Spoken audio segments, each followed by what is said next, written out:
Illuminati, black Illuminati. Wanna join, catch a body. We ain't fucking with no Johnnies. Only real niggas want it. Black Illuminati. Wanna join, catch a body. We ain't fucking with no Johnnies. Only real niggas want me. Running, tell them better stop it, nigga. Taking off like a rocket, nigga. Tell these clowns better stop it, nigga. Steve Francis with the rocket with her. Young niggas so relentless. Getting faded, yeah, I bet, bitch. Turned up, yeah, we in this. All my niggas gotta get rich. I do this shit on the regular. I do not see no competitor. Got the Nina and Predator. So you better not go try your luck. Black Illuminati in the cut. In the wind, yeah, you know what's up. Super low, yeah, you know what's up. Turn the gas up and show I told niggas don't play with me. I'm in my zone, I'm weed in patrol. And they lace me up back in 83. So I stay with my chrome. My nigga, I'm grown. And I don't play around with you sucker niggas. Touch a nigga like an arrow tip. Heavy metal, that's that Aerosmith. Keep it rolling, we don't ever slip. What would you do if you found out some niggas who fakers, a $4 counterfeit? See them acting funny around a bitch. Leave them down in the ditch, and they rise in the clear. It's the black Illuminati. Wanna join, catch a body. White girl off of Molly. Chug a phone like a Mozzie. Blue Gators, blue Gotti, black Illuminati. Wanna join, catch a body. We ain't fucking with no Johnnies. Only real niggas want it. It's the black Illuminati. Wanna join, catch a body. We ain't fucking with no Johnnies. Only real niggas want it. It's the black Illuminati when niggas gotta catch your body and all my niggas gotta honey. Yeah. It's the black Illuminati.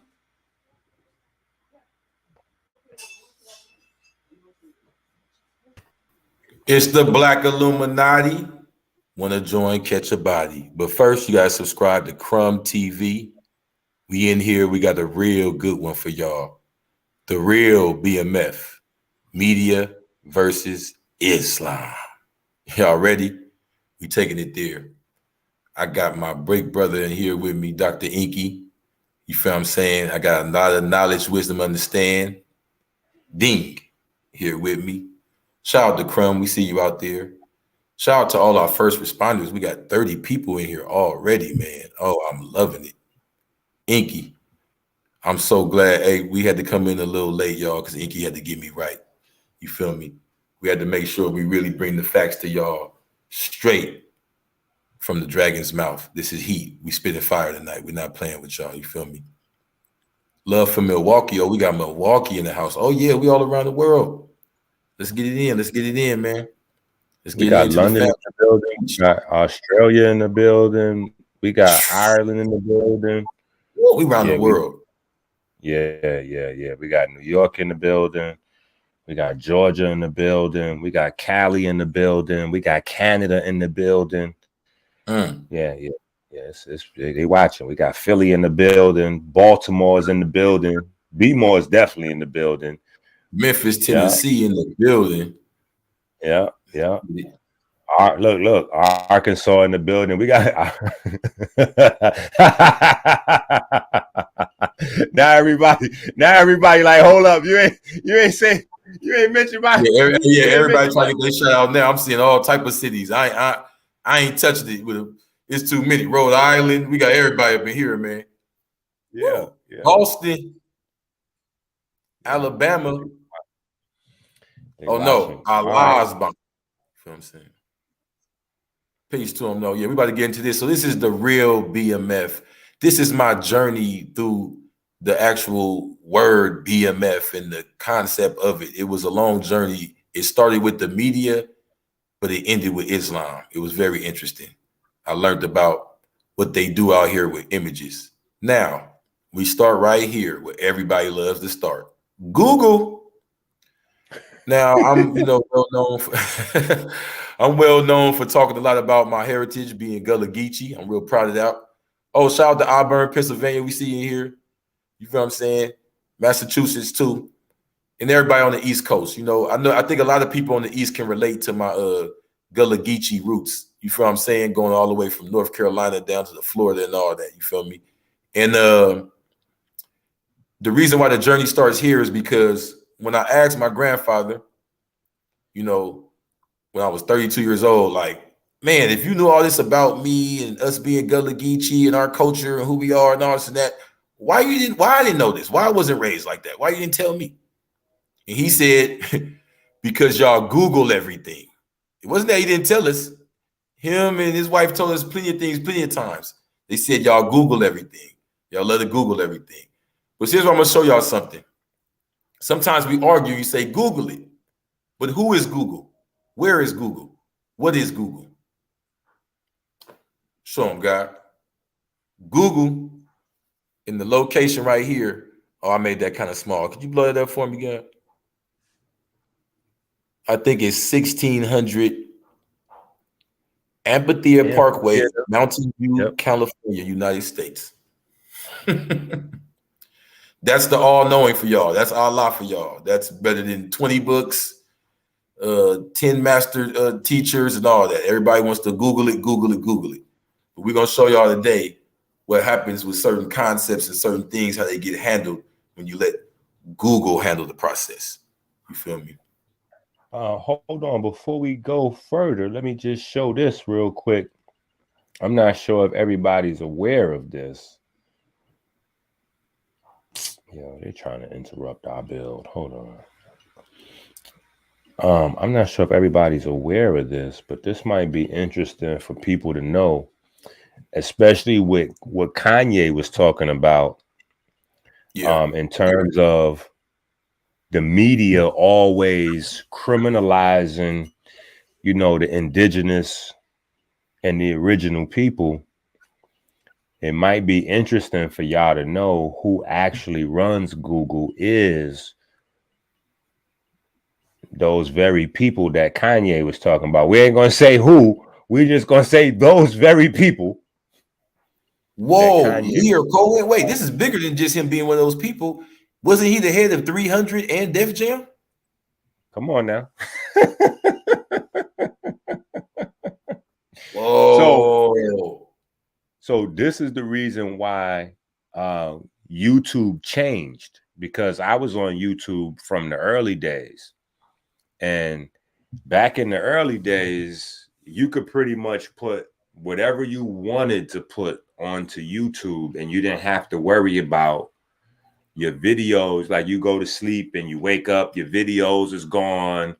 They done curated your whole channel. You go to sleep. Like back in the days, if you put up something that violated YouTube policy, they would delete that video. And it would happen within 24 to 48 hours of you putting that video up. Wow. Nowadays, after Leo Cohen took over, not only do they delete that video, but they go through all of your videos. So as you putting videos up, they are taking and removing, hand-picking videos from your channel to remove. So you will put up one video they don't like, and they'll go to your channel and remove 15 or 20 or 25 videos. You know what I'm saying? That's if you wake up with a channel. That's crazy. Courtesy of our you got the same person. We got the same person controlling social media, hip hop media, music media, and your academic media that you use right here on Google. Wait, hold on. And I want to just add this other piece just so people can see.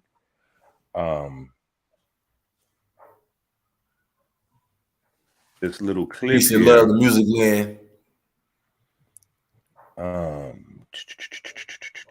You know some of the stuff that to you becoming a fiend. This a little bit hypocritical. I think no. We're just gonna let this audio rock. We ain't even gonna share it. Oh yeah, where's Don?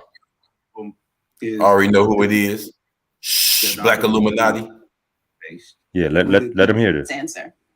I think the opiate problem, the syrup problem. Can you hear the sound? It's Leo Cohen talking about the opioid problem. I know, but I'm saying, can you hear it? Kinda. Okay. Let me see if I can turn it up. Is the biggest problem that I've ever seen and I've ever faced. But at least the rappers were bringing a spotlight to you becoming a fiend. But I think it helped change the course of the crack epidemic. I don't know what's this opioid thing, man. She asked me talent or issues, and I said talent. I have to. I can't give up on people. Don't you think that's hypocritical though? You're saying It's opportunistic. Yeah. I got people to feed. So this is America in a nutshell, right? So we're admitting the problem. It's opportunistic, but yeah, I got people to feed. So there you have it. And that's a perfect place to start with this BMF thing, because it's the promotion of the drugs through the media. It's the promotion that the only black power structure that exists in North America is the drug dealer black power structure. Yeah. So it's crazy. So this is when I first ever heard of a BMF or even a Black Mafia. I think, no, let me take that back. I didn't never heard of BMF at this point. I had heard of some dudes talking about their cousins in Atlanta. So the year here is 2003 to 2004. You see me right there with my chains and all that, y'all. This was way long before knowledge of self. I was just in the streets. I was 15 years old. And you see that flip phone guy? I was about to say, that looked like a Nextel right there. That looked like a Nextel. That's that church. That's what we was getting it in on back then. Yeah. So the year was from 2003 to 2004. I was 15 years old. The word trap was not used in LA yet. I made sure I did my research for y'all before I came. I went and asked everybody I could. I could find nobody in Los Angeles who was using the word trap in 2003 and 2004, unless maybe they were part of that circle that was coming back and forth from Atlanta. But that word wasn't used out here yet. And we had not yet heard of Young Jeezy. You know what I'm saying? So what I'm telling y'all is this can't be found in Google, what I'm about to explain to y'all. I had heard of Black Mafia for the first time when I was in 2003, when I first ran away before I got them chains, when I first started the adventure into the streets. I was hanging out on the west side in a hood called the West Boulevard Crips. And it was some dudes I knew, their cousins was from Atlanta. So they was talking about how they used to go back and forth. And then while they be in Atlanta, how these dudes would throw money in the club and they get pulled over by the police and show their chain, and they wouldn't do nothing. They had connections with the political people and all that. And I'm gonna be real with you, we didn't believe it because we had such a, insecurity and just understanding being black. Like, where is black people in America with this much power? You feel what I'm saying? Whether it was drugs or not, we just hadn't heard of any power structure for black people like that anyway. But that was my first introduction to even this concept of this group or anything. It wasn't Google because Google wasn't out yet back then, y'all. This is a world before Google. Can you, any of you conscious brothers, imagine the world before Google? I don't think so, because most of these guys got conscious online. So a lot of times I try to explain to them, they have a reverence for these guys that they met online, as if these guys are infallible, when a lot of these guys that they're meeting online are actual plants in the community.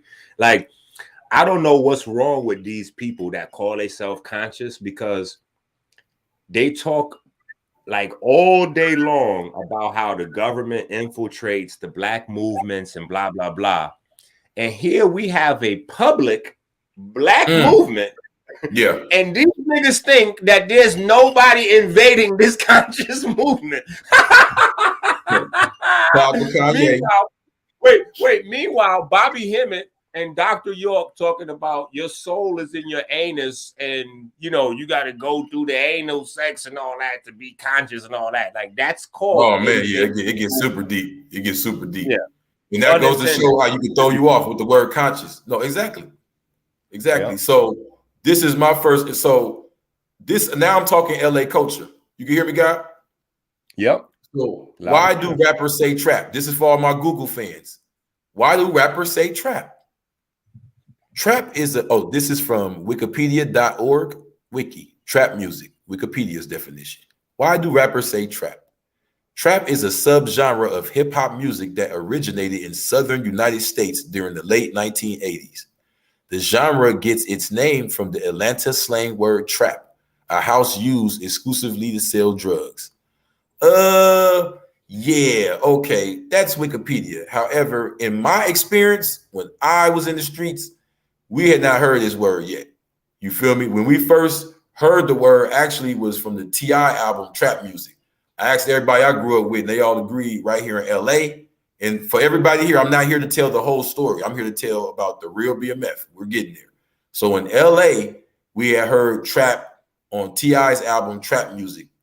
That's the next slide. We're gonna talk about when that came out. But we had started using the word trap, and it became like, I'm trapping, I'm getting to Young Jeezy. And a lot of people I talked to in a lot of other cities, I've been through the country, say the same thing. When Young Jeezy came out with Trap or Die, that's when we got introduced to the concept of trap. But we still didn't know about Black Mafia like that. People in Atlanta and people around that area, probably on the East Coast, and, you know what I mean? But, you know what I mean? It's a trap, exactly. Now, I did my research for all my scientists. The word was used prior to that in Atlanta, like Outkast, different people. But from the trap god himself, the original trap house that they're talking about was actually like the houses in Detroit they're talking about.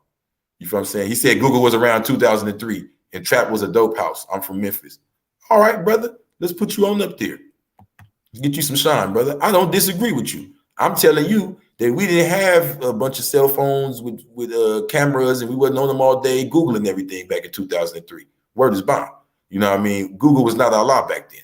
And trap was a dope house when you was in Memphis and all that. But over here in LA, it wasn't on the TV. See, BMF is not who y'all thinking. Well, BMF is the 3 letters, but the Black Mafia. But we're getting to that. So yeah, I heard about trapping. Not no Black Mafia, not no Black power structure. I heard about trapping at this moment from Young Jeezy. Let me add on. Before you got to I'm glad you bringing this up. This is a good subject. So I need y'all to go back. Like a lot of y'all don't,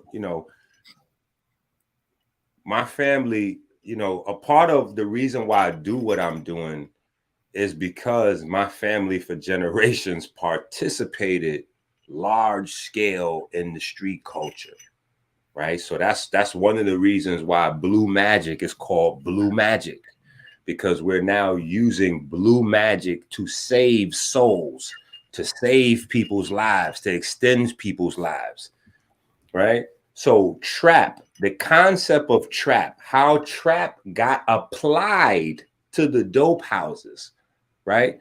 It was a space where it was no longer safe to hustle in the street. But the idea of hustling, the idea of selling drugs to make money, to feed your family, because the system had you blocked and your options were limited, if any options at all, on how you would take care of yourself and your family. So back in the days, what they used to call it was throwing bricks. It wasn't moving bricks, it was throwing bricks. And it was called throwing bricks because you were literally going to go to prison or get killed. So it was the same as throwing bricks at the police station. So trap came and got applied to the houses where people sold drugs at, because it was a lifestyle where you were trapped in. You were going to end up dead or in jail. That is the trap.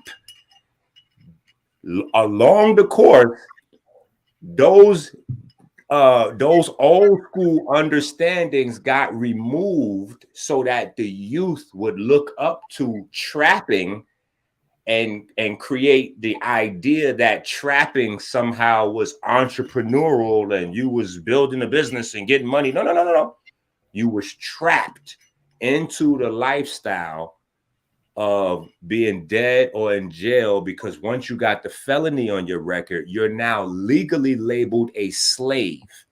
And so your options, if you thought they was limited before you got those felonies on your record, they get super limited, which is the reason why people go to prison, and instead of getting rehabilitated, they wind up becoming, they like students in gladiator school, shit like that, where they become more criminals and they get better criminal networks, and they come back out to the street and they get, deeper into the criminal aspect, because they have even less options of being able to feed their family legitimately, comfortably on the books.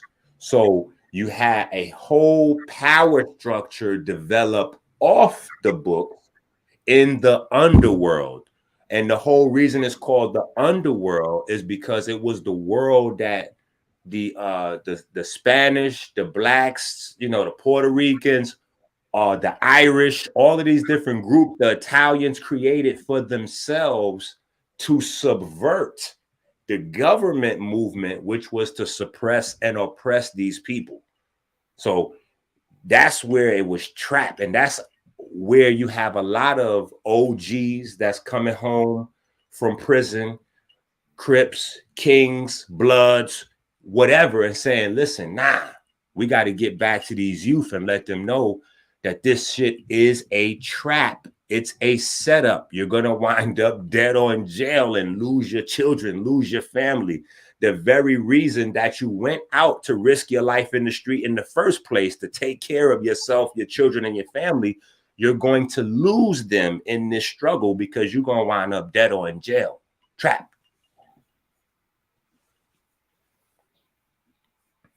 Where's bomb? Where did T.I. No. When did T.I. The question you always got to ask is who, where, when, why. Like my brother MOI, shout out, likes to always say, don't just talk. Give times, dates, and names. When did T.I. release trap music? Because that's the first time I heard it. August 19th, 2003. I found that interesting because I actually ran away from home July 2003. So I ran right into the trap. Man. Trap Music is the second studio album by the American rapper T.I., released on August 19th, 2003 by Atlantic and his newly founded record label, Grand Hustle. Next, because it gets deeper, y'all. Now, I actually Googled the Black Mafia. And by the time that y'all in this video and see what the Black Mafia is supposed to be, you're going to see what I'm talking about, the media versus Islam. Now, in social media or even the internet media, which is media is short for medium. So this is the medium where we get our information. You type in the Black Mafia into Google, comes back this. The Black Mafia family was a drug trafficking and money laundering operation in the United States. It says founded in Detroit, Michigan. Founders, part of the song called Trap. That's true. Founders, Terry Lee Flintroy. That's Southwest T, y'all. Demetrius Edward Flintroy. That's Meech. Meech is short for Demetrius. Partner organization, Crips. Now, this was interesting to me because I told you I first heard about it running away to fellow Crips houses. They trap houses. Like I said, I ran right into the trap. That was my first time hearing trap. It was T.I. album, Trap Music. It was funny to me is the album came out right when I ran away. So it's almost like they made it for me or some shit. You know what I mean? But it's been right here is the TV show I thought about. When I typed Black Mafia into Google, Black Mafia family popped up. That book right there is the first book I read on it. This TV show is the first time I heard about on the streets. So that's 50 Cent. He's the executive producer, a rapper who talks about all type of other street stuff. So y'all hope y'all catching on here what's going on. It's been almost 1 year since season 1 of 50 Cent's star series, Black Mafia Family. We're not talking about no real mafia here. We're not talking about no family. Came to a conclusion, and now there is some good news for fans of the crime drama. This is a TV show, y'all. Next.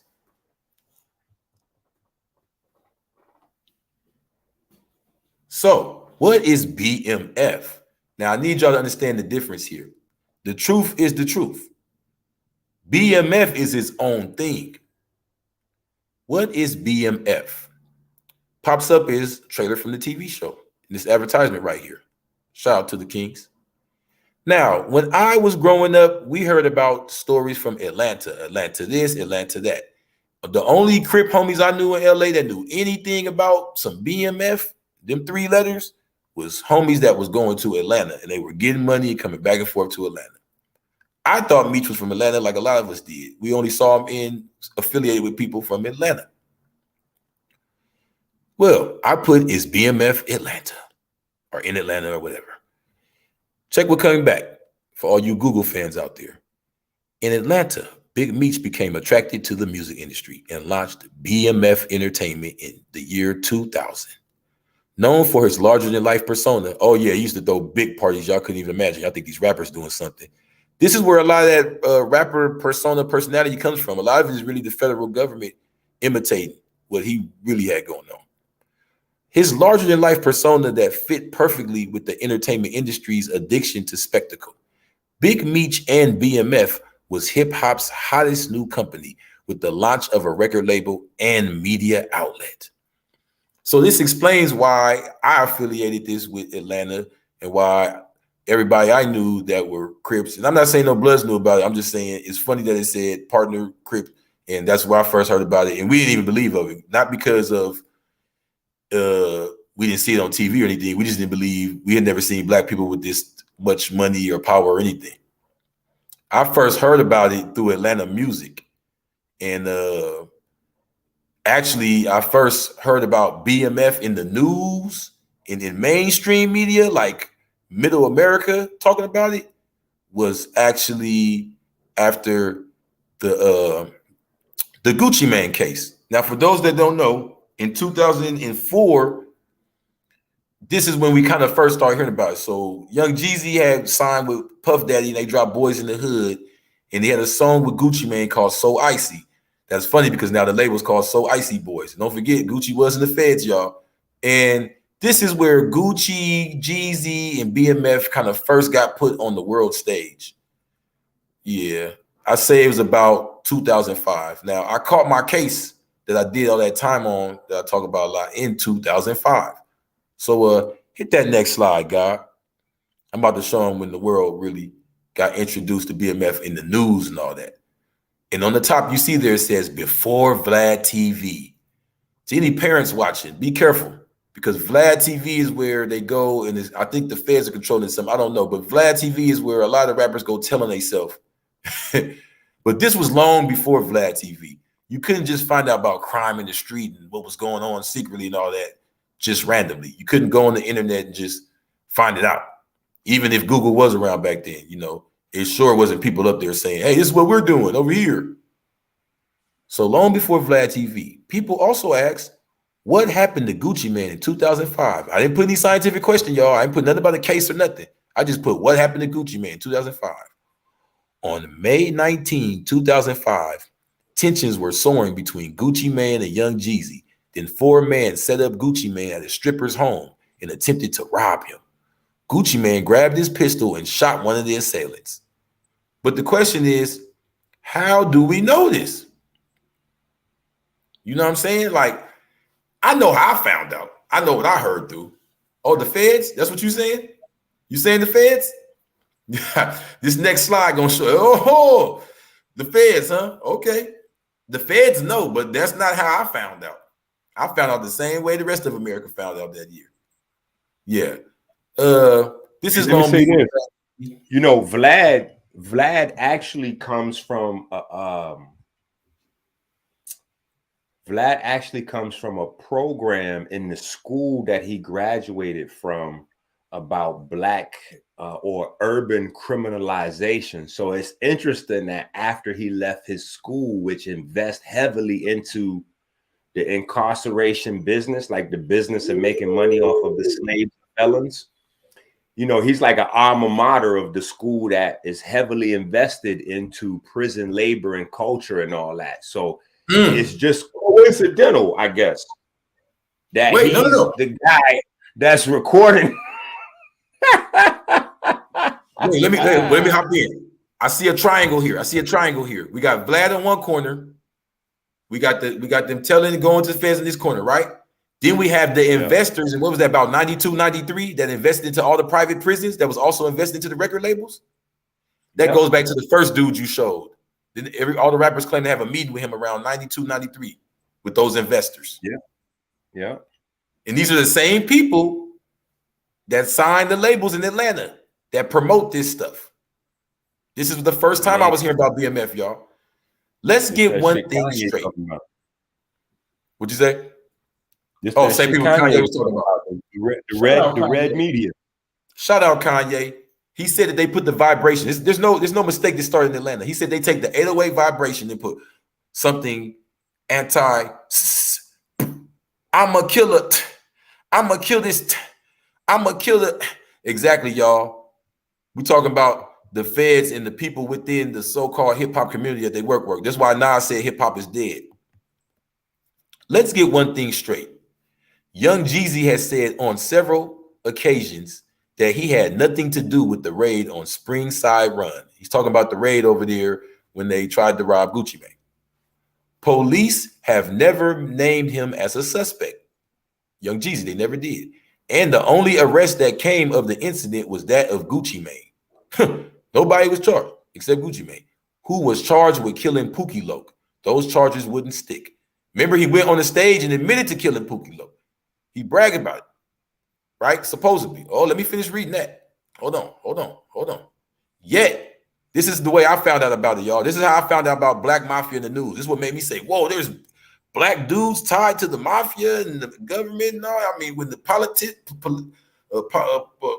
you know what I'm saying? Politicians and business owners and Jacob the jeweler, you know what I'm saying? What's going on?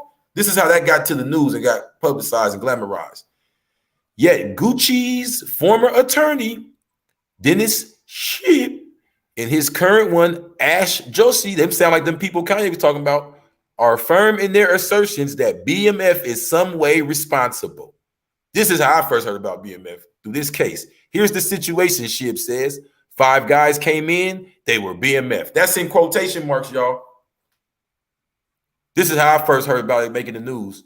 What year was that? 2005? 2005 is the same year I caught my case. This is why I remember it so good. This is not Google knowledge.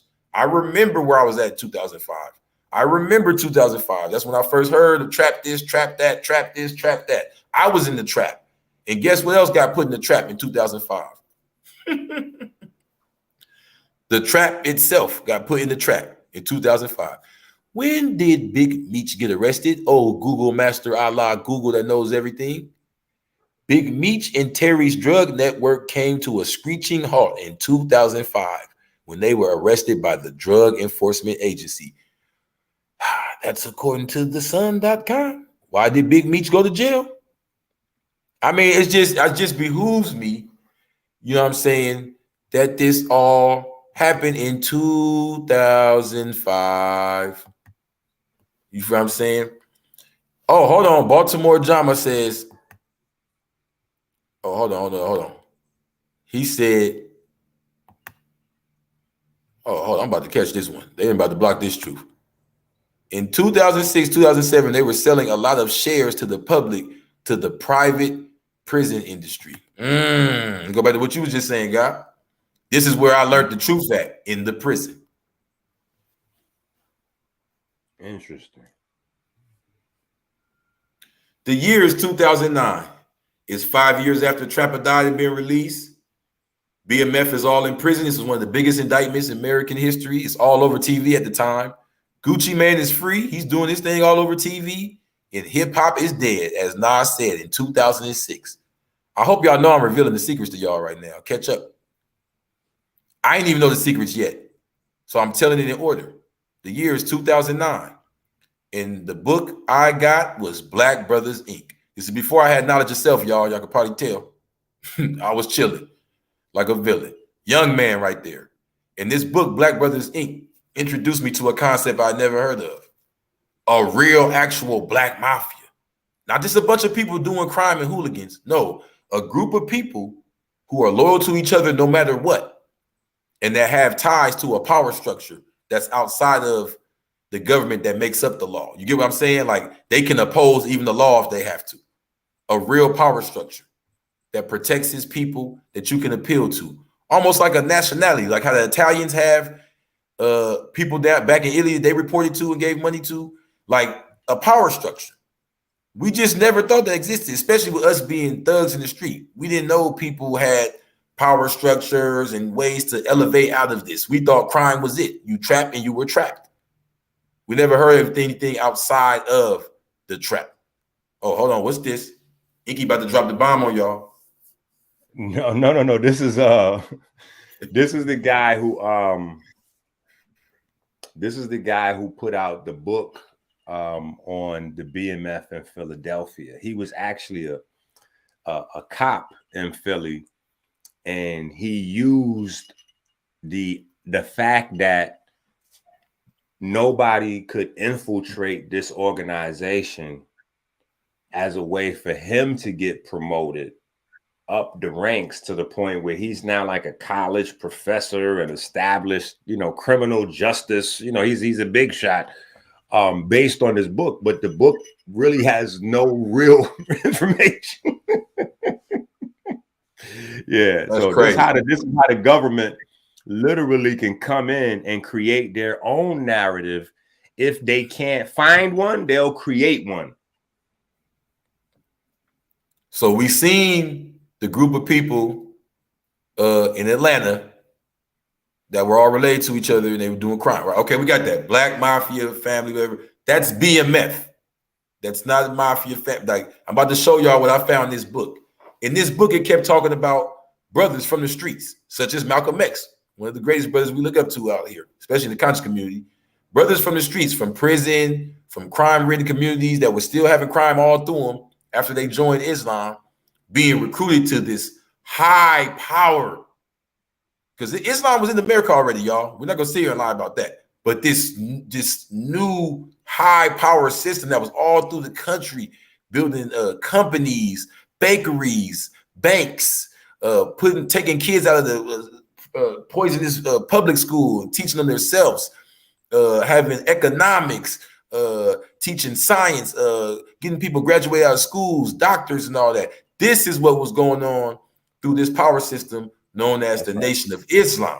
However, this brother had to write a book and say, well, we see over here there's a tough group of Nation of Islam in Philadelphia. But let me tell y'all something about Philadelphia y'all know. Philadelphia always been the toughest niggas. Yeah, I'm going to switch it up for y'all real quick. Philadelphia is the home of the Moorish boxers. Back before we had the name Negro and colored and black, used to take brothers from the plantations, and everybody was enslaved, but the ones that was like, they would get them and lead them through a network of people. It's called the Underground Railroad, but there was no train, there was no railroad. They would lead them through these network of people up to Philadelphia. And when they get to Philadelphia, they would get a red turban to wrap on their head, representing represents their loyalty to not the Washington, D.C. federal government, but the Moroccan federal government. Because at this time, the Ottoman Turk Empire was still up. So for all y'all that can't see this, that thing I was going to say it was some crime boss hidden somewhere. No, the Ottoman Turk Empire was our power seat. And they was a little rough around the edges. Y'all heard about the Barbary pirates? Yeah. We gonna sit here in front? Yeah. We used to be on the boat popping it, getting dirty with it, taxing niggas and all that. The Barbary pirates. So there was a power structure here of powerful men that got rough, who the American government would call criminals. Pennsylvania Underground Railroad. You see that right there, guy? Come on, man. Come on, man.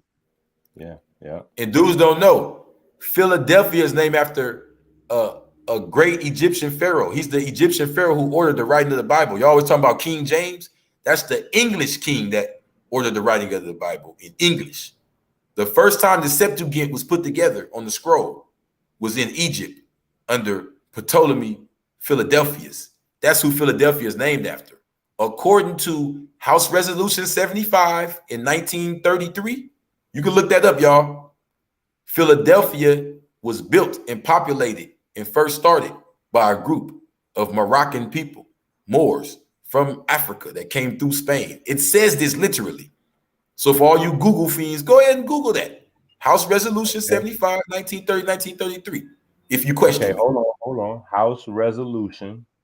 Oh, you want to do it for him? Because we was going to go non-Google. Let's go Google then. Come on. Let's buy some time. We're only 30 minutes House in. Resolution what? Was it House Resolution what? This is the core of the Black power structure. House Resolution 75, 1933, I believe. Let's take a look at this thing here and see what we get. For all y'all that thought that our power structure was a plug in Colombia, some drug dealer. No. This book showed me where the seat of power is. For us here in America, for y'all that think you got to go to Mecca over there. No, there's Meccas around. The Mecca of the West was Fez, Morocco. We gonna say Akibullah. I'll say Al Maghreb. Al Maghreb, Al Aqsa is over here. For those that don't believe that, Al Aqsa is how you say Alaska. Oh, I love you, Inky. Hit him with the bomb.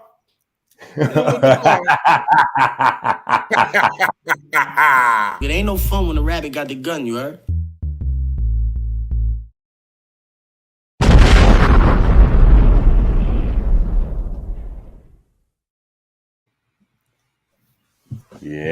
Yeah, that's tough right there. So for all y'all that argue with us all day talking about the Moorish Science Temple, no, this is real. The name Bey, the name Ali, the name El, the name Dune, all that's in the law, y'all. We're talking about the Constitution. We're talking about real. We're not talking about which prophet was right and you can't call him a prophet. We're talking about people in seats of power for people that look like us and talk the same as us. This existed. You don't think it existed. Peace to will justice. This is all right, correct, and exact. Stand on your square and never come off of it. Back in the Gullah Geechee times, this existed. That's why when you see the picture of the Yamasee War, they waving the Moroccan flag and they wearing red and all that. The resistance against the United States of Al-Morocco. And let me correct something for y'all that keep saying Morocco. It's Morocco. It's Latin. That's why it's Al-Morocco, the United States of Al-Morocco. When we gave them permission, Maroons too, for sure. The Maroons are the ones that they try to retwist our history and say they're runaway slaves. But they're Moors that fought back, that pledged their allegiance to the Moroccan Ottoman Empire. Correct. The Maroons wasn't runaway slaves. They were runaways from slavery.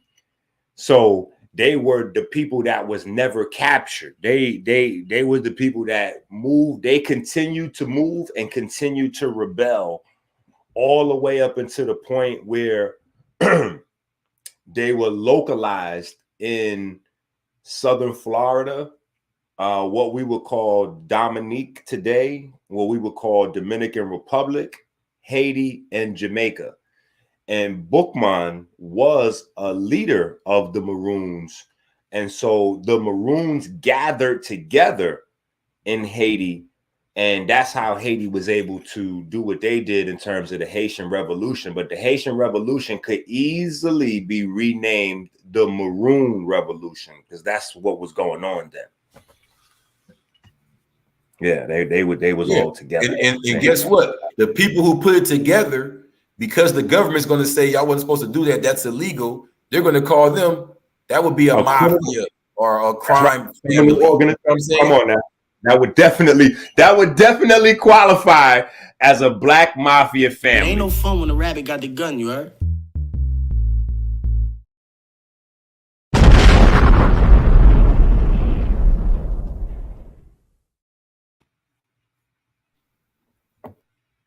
We're not playing no games, man. So this is where I got the knowledge from, Black Brothers Inc. Through the whole book, he's trying to convince you that these Muslim brothers are this mob mafia. This is before I got knowledge of self, but this is when I kind of started leaning towards, I started realizing everybody in the prison that was associated with Islam, they weren't too different from me, just their intellect was higher. Where's Bond? You feel what I'm saying? And the way they carry themselves and all that, of course, knowledge reflects in your power. Now, does Black Mafia still exist? Not the BMF, y'all. So I want y'all to know the difference between a Black Mafia, an actual reality, a family that the government is against and that's qualified as not having a nationality and qualified as Black, and BMF, the TV show. The Black Mafia, this is according to Wikipedia, and this is according to me too, because I've read these books. The Black Mafia, also known as the Philadelphia Black Mafia, PBM, Black Muslim Mafia, and Muslim Mob, was a Philadelphia-based African-American organized crime syndicate. Black Mafia, founded September 1968. Yeah, right. Years active, 1968 to early 1980s, before being split into factions. Reformed in 1986 as Junior Black Mafia. So they just want to connect it to anything crime, anything criminal. Junior Black Mafia is a group of people using the name Black Mafia. It has nothing to do with Islam. Now, are members of the Junior Black Mafia, are they Muslims? That's the whole point of this presentation. Muslim doesn't make you mafia. There's plenty of people who were Muslim, Creole, or any of these cultures that we have, Gullah and all that were against the government. And yes, when they're smuggling you across the state lines, that's illegal. That's organized smuggling. That's a black mafia, y'all. Oh, we got 150 in here. Get to that next slide. Let's hit them with this heat, man. We about to blow the roof off of this thing. Oh, my bad. Let me just add this real quick. Okay, yeah. Those Cherokees, that's kind of what that's kind of the theme of what the brothers have been building on, specifically the last few weeks, specifically Crip with the Gullah, Geechee, and the Native American tribes. And so the Maroons wasn't like it was families. It was a bunch of different families and tribes that understood they were being pushed out of their homes. And the pushing didn't necessarily start with the Europeans coming over. It started with people coming across Alaska, and it was, it's a whole bunch of stuff. But to forward to the Maroons, those were the native indigenous peoples. And then you had oh yeah, you got to add that, God.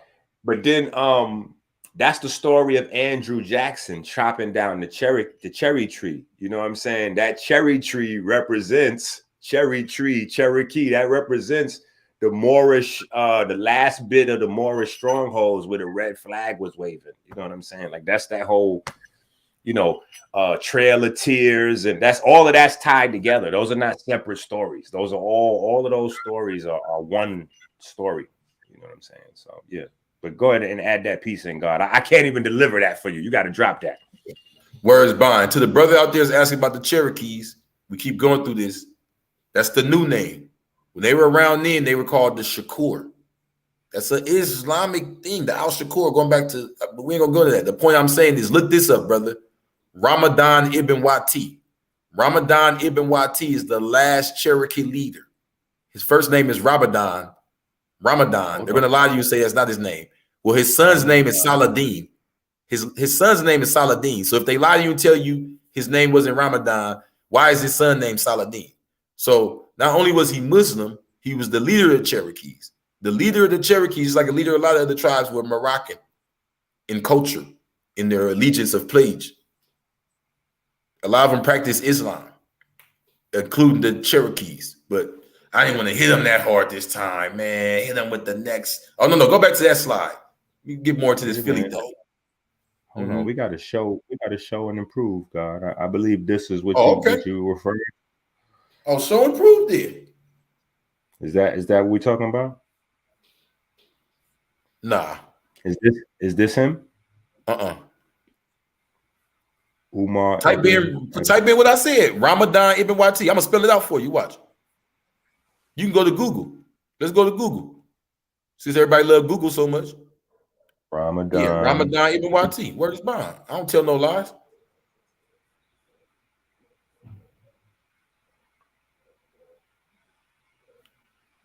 Right there. See that one? This one here? In 1866, during the Civil War, the last leader of the Cherokee Nation was a Muslim named Ramadan ibn Wati. You can't tell me that they consider him illegal. He was leading a Cherokee Nation against the South and the North. This is a black mafia. When the rabbit got the gun, you heard?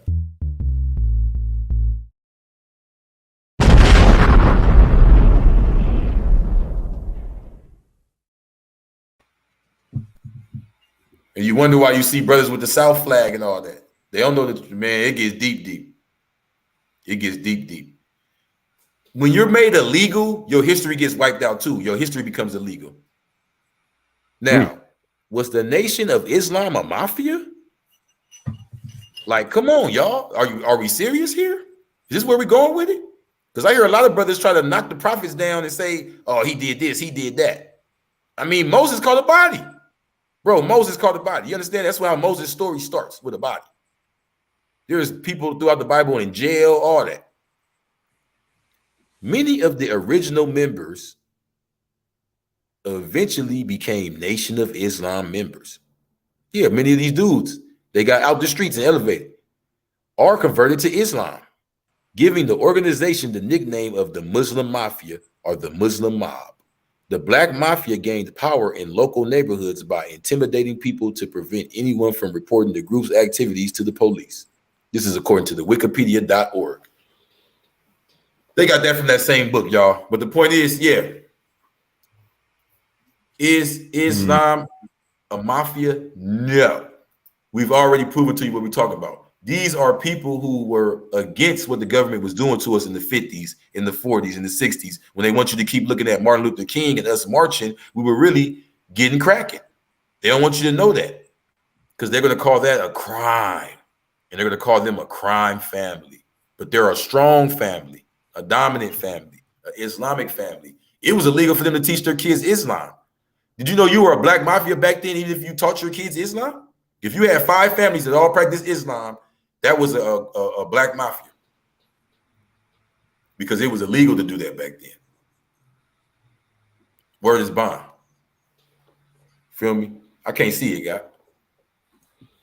Oh, hold on.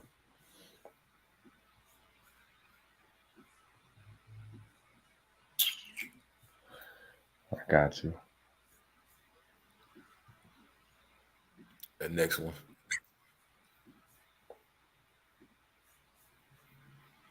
So, if we're going to talk about the Nation of Islam and crime and all this stuff, we got to go to the root. Now, the first word here, this is what I love about being a 5%er, y'all. We don't deal with goopily gop or like what we talking about Google, so we'll call it googly gop. Google goop, right? So, the first word is black. Well, guess what, y'all? We didn't call ourselves black back then. We was calling ourselves Negro and colored and stuff like that. It would have been called a colored mafia, a Negro mafia. So if there ever was a black power structure that was called a mafia by anybody, it had to start with this man because he was the first one to even call us black, to get us to start calling ourselves black. Not saying that's the right thing to say, but he took it away from the Negro and the colored thing. During our colored and Negro days, he was black, so said Jesse Jackson shortly after talking about the Honorable Elijah Muhammad. That's who you're talking about. That's who y'all looking at right there. Talking about his death on February 25th, 1975. Elijah Muhammad was a fearless critic of white America at a time when blacks who questioned the status quo had much to fear. Known as the messenger of Allah to the lost foundation of Islam in North America in his Temple of Islam. So this is where black starts. We're going to go one word at a time. The next word is mafia. Yep, and y'all better do y'all history out there. George Washington ain't chopped down no cherry tree. Y'all better look that shit up again. Oh, shit. Before this brother was saying, we're not Negro or colored, we're black. This brother was saying, we're not Negro or colored, we're not even black, we're Moors.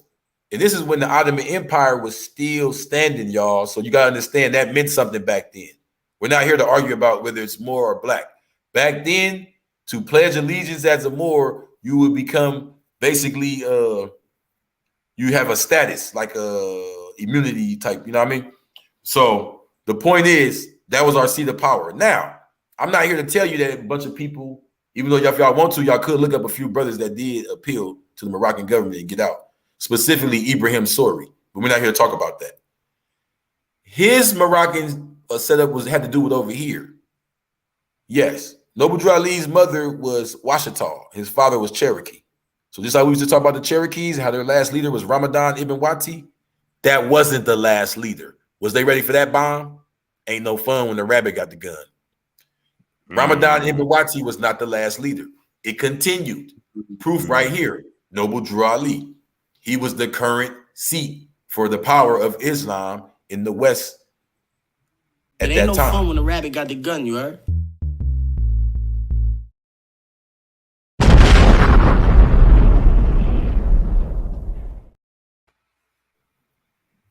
That's right. It gets that deep. No, go back. I didn't read it. I was just too excited, man. I ain't gonna lie.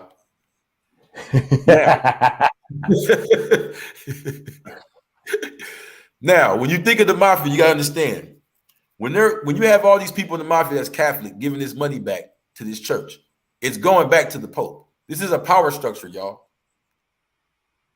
So, can you go to the top? Yeah.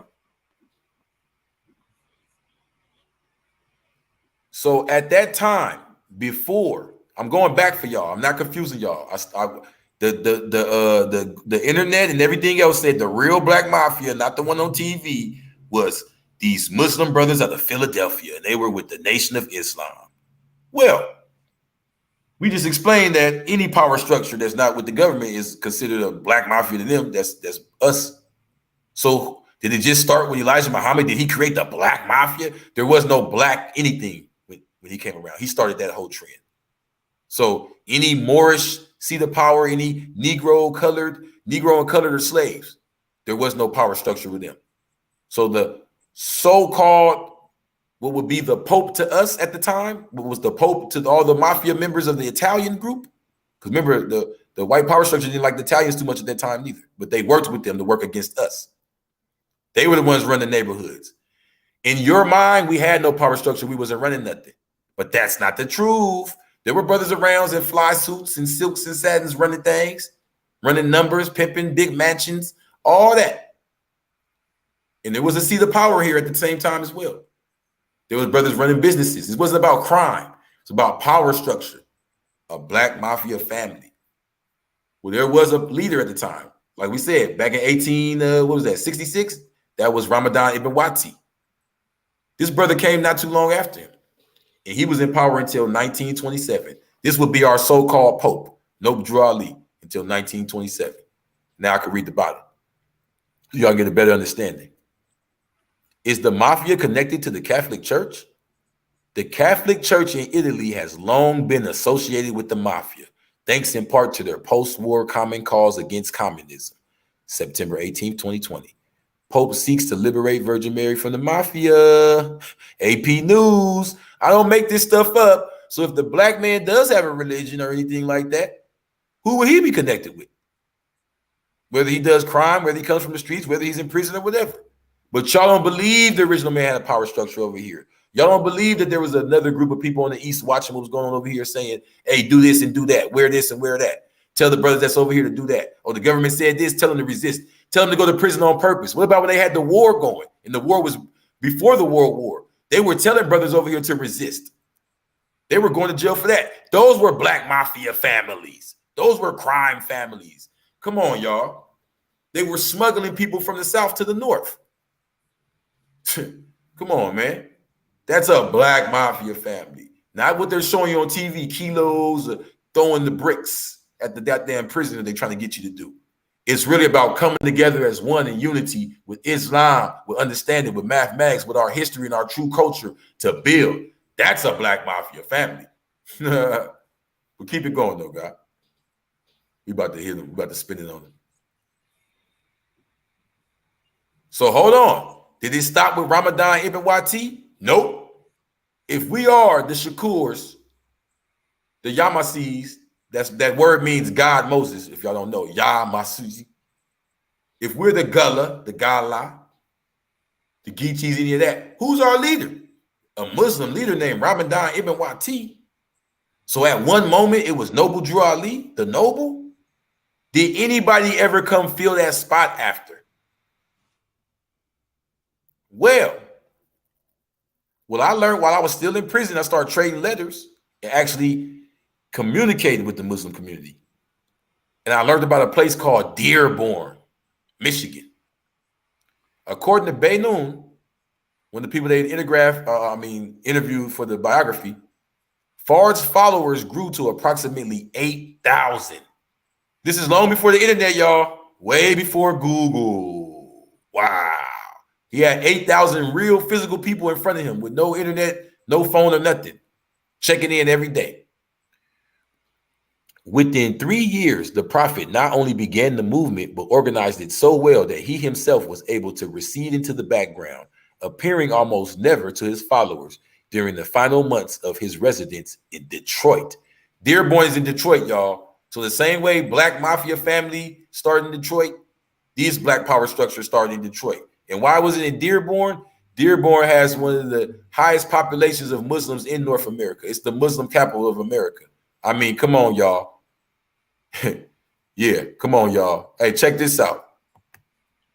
Shout out to Will Justice. If you talk to anyone that has the name Shabazz, you'll learn some stuff. Come on now.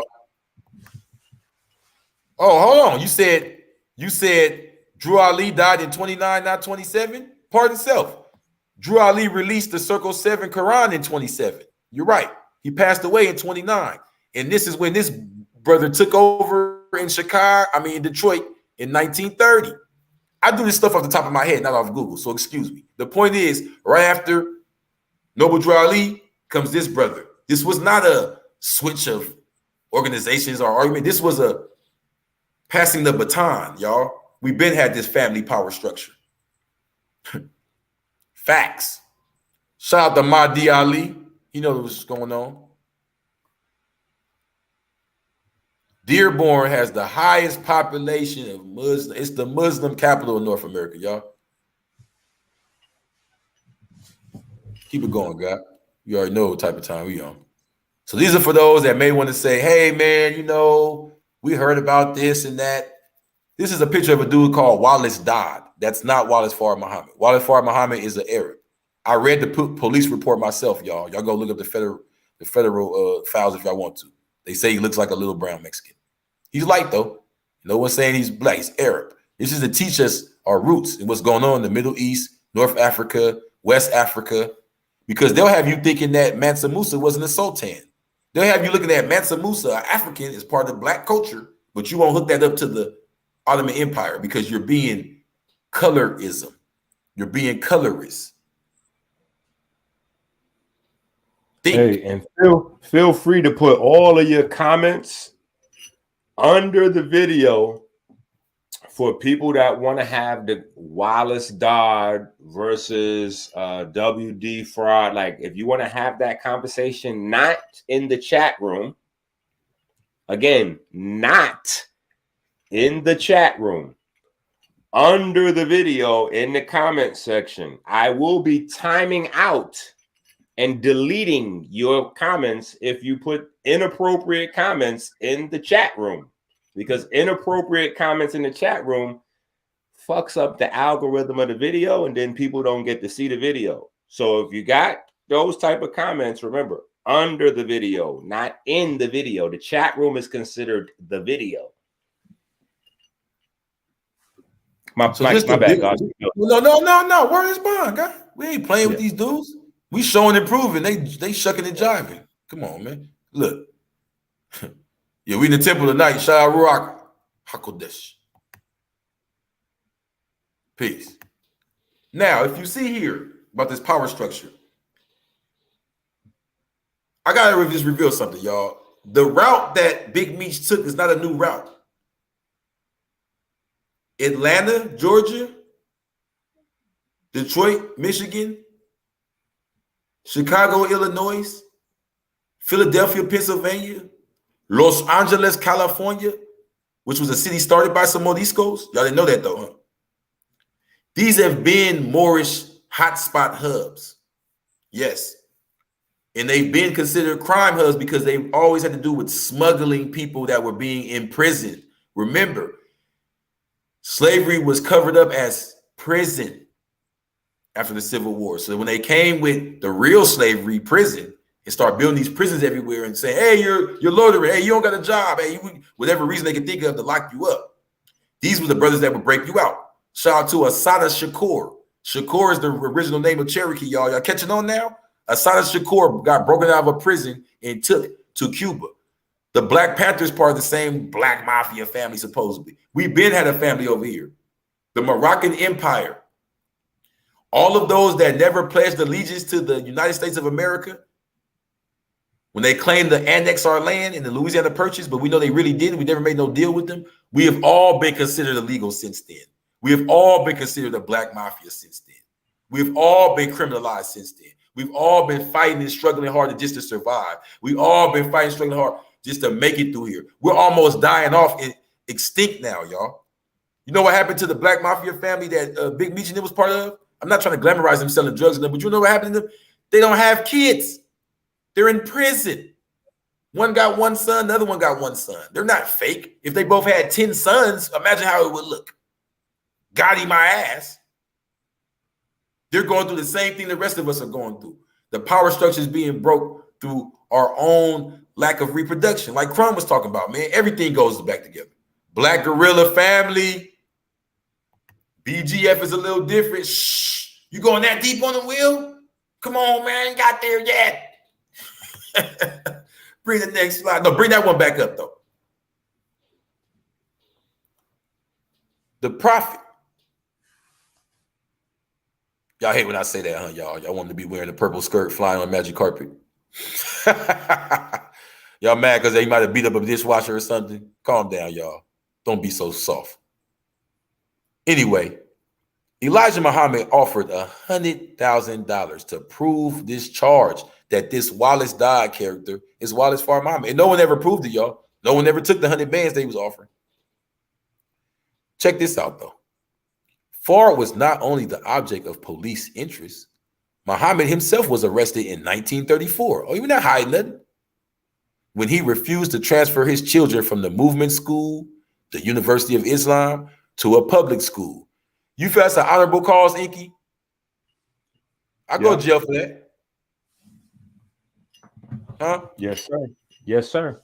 He wanted to educate his kids the right way. He didn't want it with the public school. Can you imagine public school back then? Before we got a chance to complain about it? They probably was teaching some crazy stuff. Now hold on. You know, that might be the first thing we got to debate about. I think public school worse today. Oh yeah. We don't got to debate that. With the how do I even put it? The alternative. Yeah. I know exactly where. Yeah, I know exactly where you're going. Yeah, I'm with you there, brother. Man, yeah, because back then, at least the Bible was, you know, they didn't have nothing that was reflecting us technically, but they at least had a whitewashed version of the Bible serving as the basis for their classes. You know, like this shit now is pure devilishment. All right, look. Tried in Detroit. That's right, y'all. They were considered criminals. They've been trying to criminalize our Islam. They were trying to criminalize the Cherokees. Have you ever noticed when they talk about the Civil War, they don't even talk about the Cherokee Brigade? They just talk about the North and the South. He was tried in Detroit. He was found guilty of contributing to the delinquency of a minor and placed on 6 months probation. They placed the leader on probation for delinquency of a minor because he didn't want to let the United States government educate him. See how they start doing this? Now he can't get a job. This, now you found that even though he's an entrepreneur, I'm saying they started off giving us crime for nothing. That's how we eventually in the 70s and 80s said, I'll do the crime. I don't care. I'm gonna go to jail anyway. This is how we got this attitude, y'all. We giving y'all the history right here. We getting real. School to prison pipeline. Straight up. Oh, y'all wasn't ready for this. Y'all thought I was gonna keep talking about a bunch of hoopla, but I'm about to tie it together for y'all. Because Inky's from Haiti. It ain't no fun when Rabbit got the gun, you heard?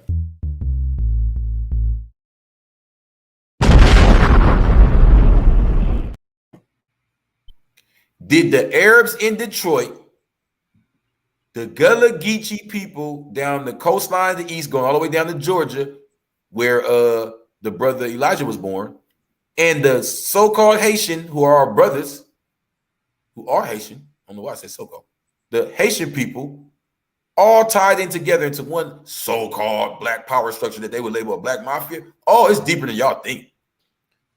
In 1932, Fard sent Muhammad to Chicago to establish the Southside Mosque, which was later called Temple No. 2. So Temple No. 1 was in Dearborn, Michigan, y'all, the Arab capital.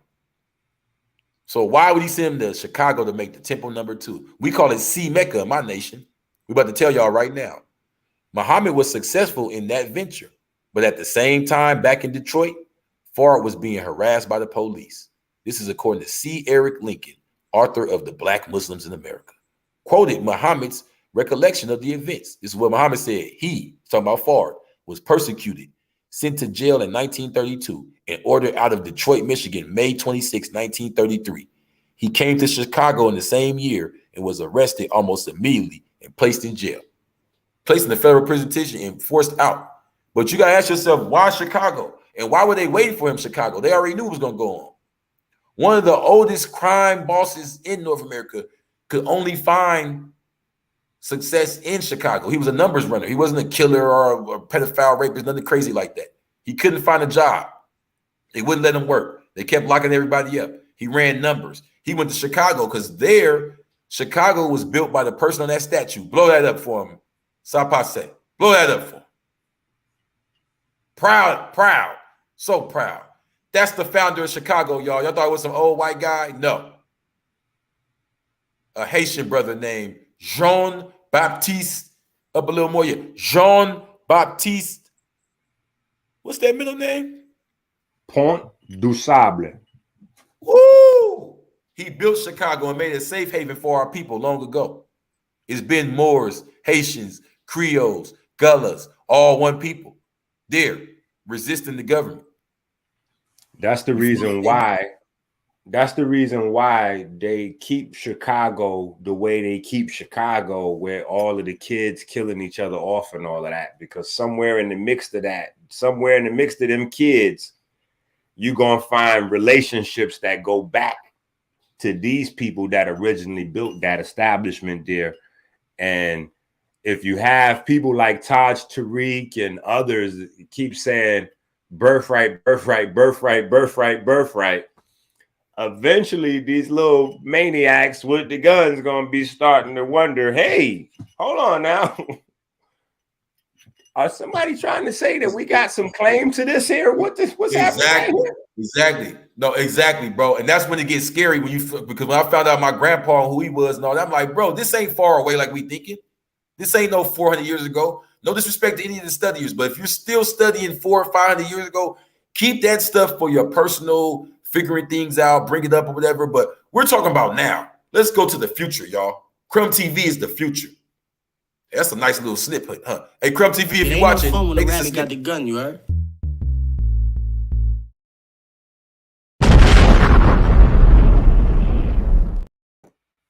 Crumb TV is the future.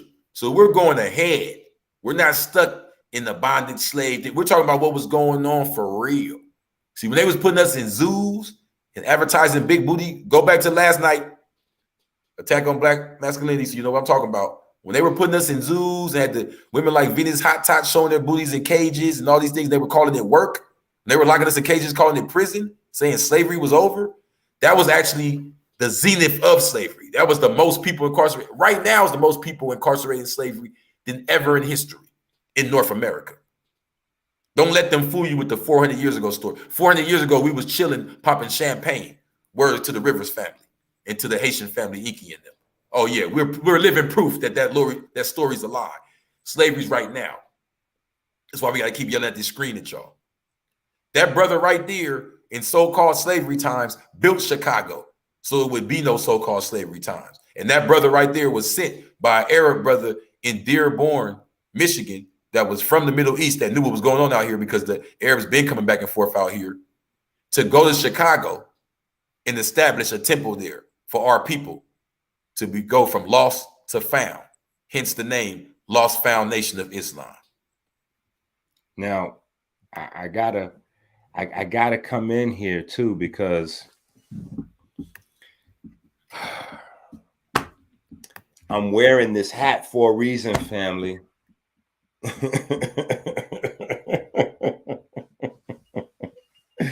I'm wearing this hat for a reason, family. We're looking at Jean-Baptiste, right? And I gotta say that Jean-Baptiste is not looking raggedy. He's looking regal. He's looking royal. So notice the tie. What is that? The ascot. If I'm not mistaken, that's not the regular 9-to-5 tie that we with. I got to get back on my corporate. No, that's that Geechee. Down pat. That's that Geechee Liberace right there. He's looking regal, and I'm killing this, but somebody in the audience out there, y'all could clean it up. The different ties have different meanings, but what I'm pointing out is this brother built Chicago.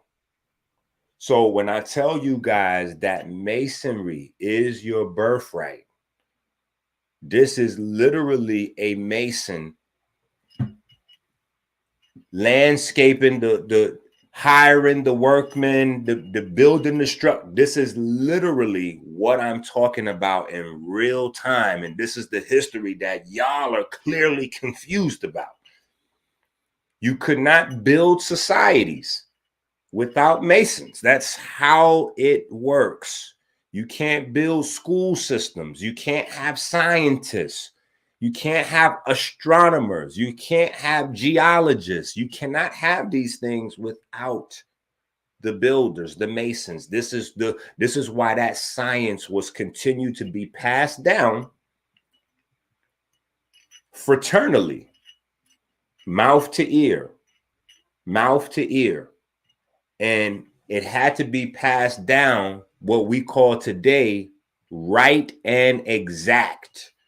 And so since it had to be passed down right and exact, it became ritual.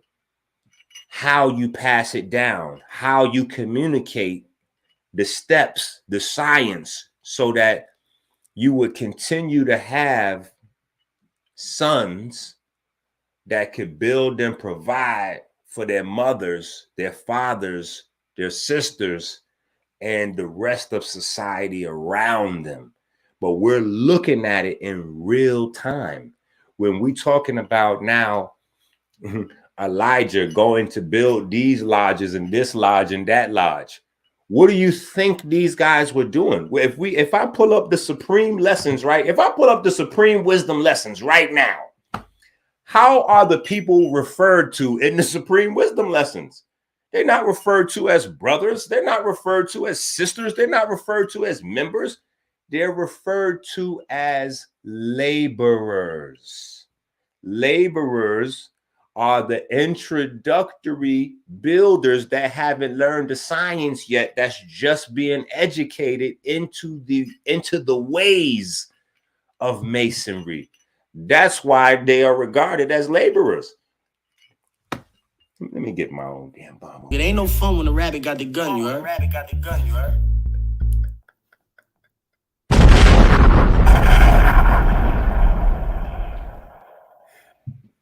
I think we just escaped out the Matrix.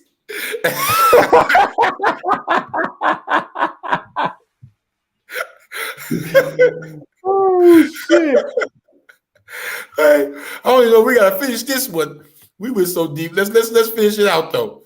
Oh man, you just killed him with that. High found black North America in Detroit. Don't F with them Egyptian Arabs. Oh man, what y'all tripping, man? Hit that next one. So we explained Chicago to y'all. We explained Dearborn to y'all. We explained Philadelphia to y'all. So now y'all should understand what the brother just said. What you just said was such a perfect segue. It's scary. Tricknology. Ain't that in the lessons guide?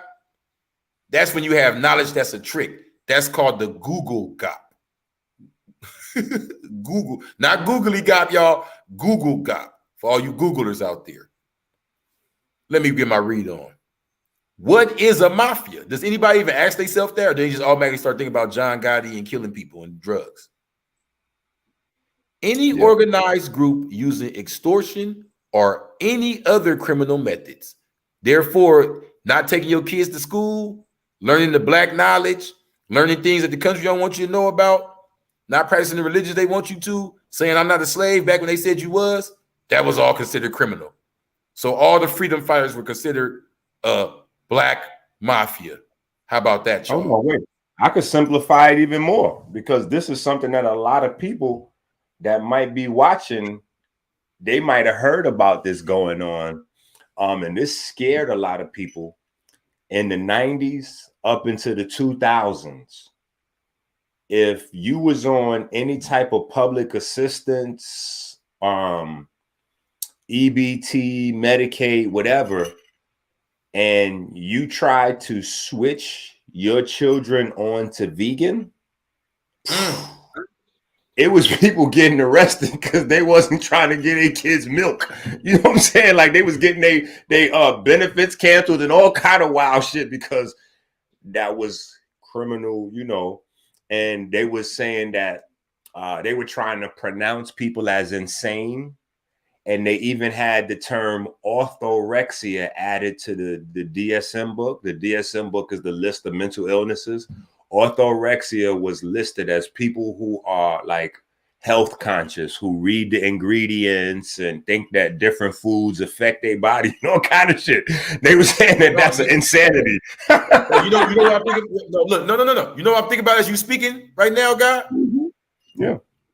In the spirit of what we talking about, the crime families being criminalized. So Dr. CB and Nipsey basically died for us to make veganism mainstream.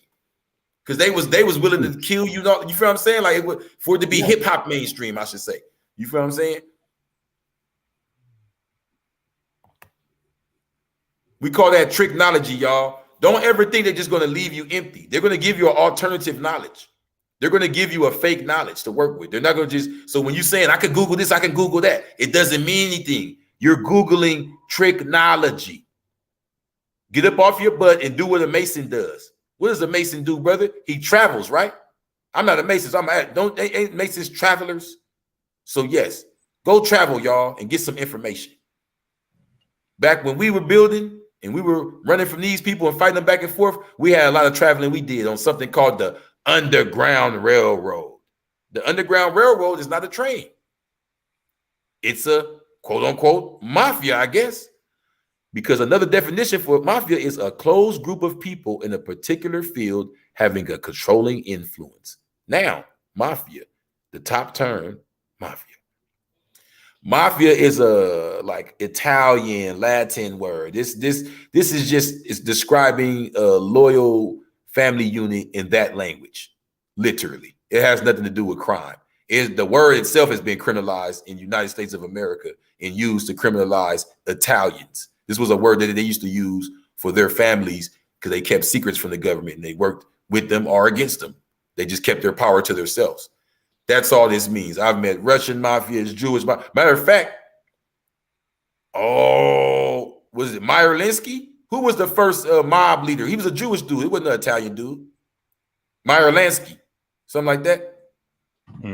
Yeah, Meyer Lansky was famous for what he was doing with the numbers and a couple other different. But he's definitely the Jewish guy. Where's Bomb? Get back though. I'm about to break this down about what was going on in Philly. They thought I was gonna talk crazy and talk about Philly doing all this crazy stuff. Now I'm about to show y'all the power structure, y'all. Let me hit it real quick, Inky. Black Mafia has been reported in Philadelphia. Ooh, the boogeyman.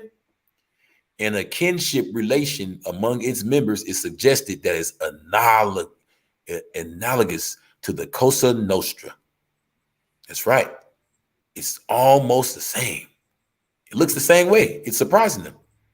The desire to establish kinship as a bonding agent among Black criminal organizations represents a technique used to instill loyalty among members.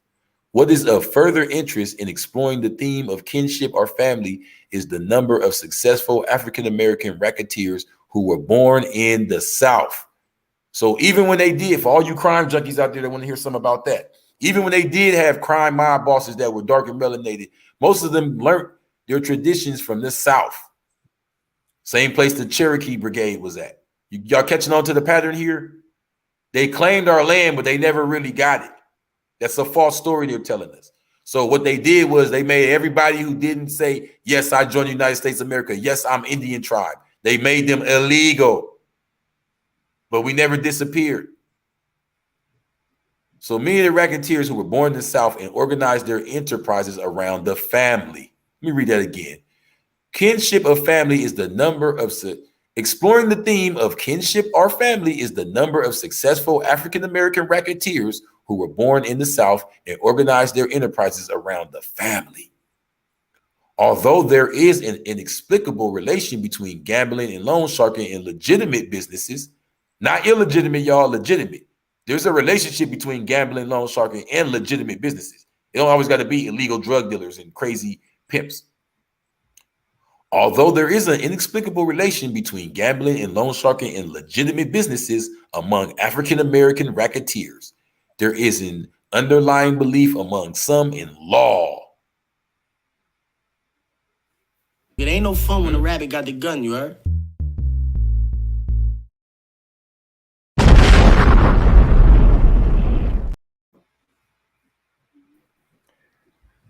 Let me just add this piece too, because this is one of the things that has slipped into the culture, and because people don't know the origins of it, it's confusing, and it's being weaponized actually against the people now. So what the brother has been highlighting, amongst many things, he's been highlighting quite a few things, but one of the things that he's been highlighting to you guys is that there's been an undercurrent of families providing for themselves. And because of how these freedom fighters were providing for themselves, they were labeled criminals and put in prison.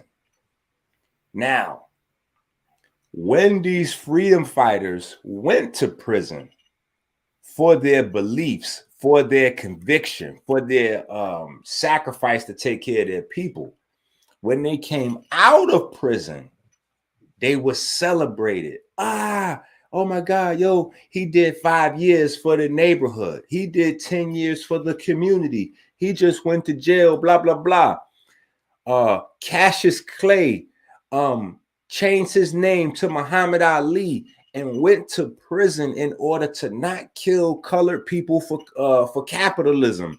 And that adoration of freedom fighters going to prison and making it out of prison in one piece got distorted. And young brothers and sisters that didn't understand their history began to just look at going to prison for anything as a rites of passage. And so people don't understand when even people that you would consider to be street people or criminals say, hold on, we don't stand next to pedophiles. We're not co-signing pedophiles. That's not a part of freedom fighting nature. That's not a part of the celebrate you when you come home from prison. That's not a part of the support you while you do your bid. No, as a pedophile, you deserve all the justice you can get, you know. And there were rules. No dope fiends, no turning on your people, no robbing your people. All of these different things were a part of that. So there was no unity or loyalty or support for people who broke those codes and began to abuse children or rob and steal from their own people. That when you're a pedophile or a rapist, you're robbing and stealing something that you can't even give back. If you rob and steal somebody for an amount of money or a material item, you can replace that. You know what I'm saying? So I'm just elaborating that it's not all criminal behavior that was viewed a certain way by the public. You know what I'm saying? It's only certain things where people were seen as freedom fighters for the people, their community, their beliefs, and builders that were celebrated, like Muhammad Ali and many others going back into history that people looked up to. You know what I'm saying? This idea now where going to prison is the thing to do, that's not it. To be honest, you only go to prison when you're making mistakes. So, you know, the best quote unquote hustlers that ever did it, you won't know who they are, because the only people that's put on TV are the ones that got killed or the ones that snitched or the ones that got caught. It ain't no fun when the rabbit got the gun, you heard?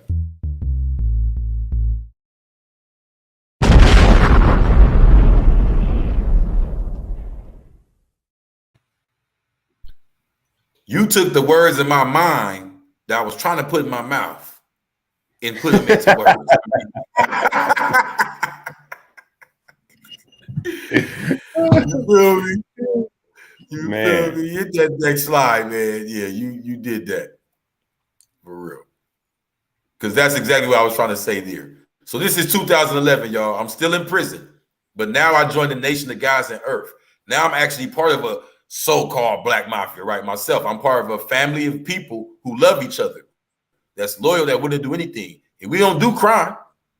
We do what we have to do to survive, period. So this is when I understood me sitting in this cell doing no crime all day because there's criminal dudes that listen to my lessons and bring me money and food, and they may hustle to get their money. The officers on the yard may look at me as a crime leader, bro.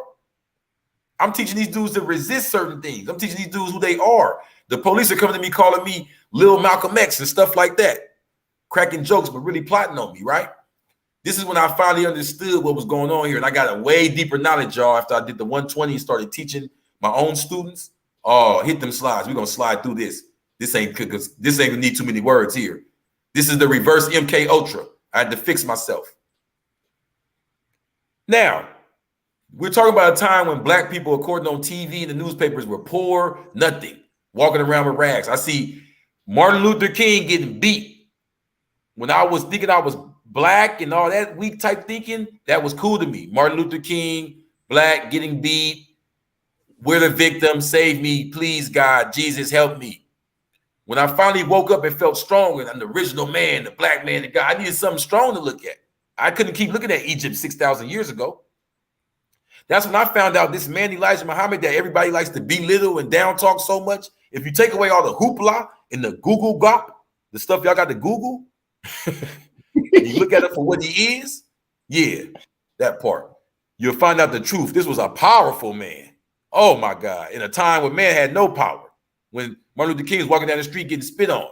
Elijah Muhammad, the children and the followers of the Black Muslim leader are locked in a battle over his fortune for up to 20 million.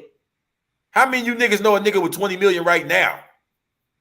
Period. It ain't no fun when the rabbit got the gun, you heard?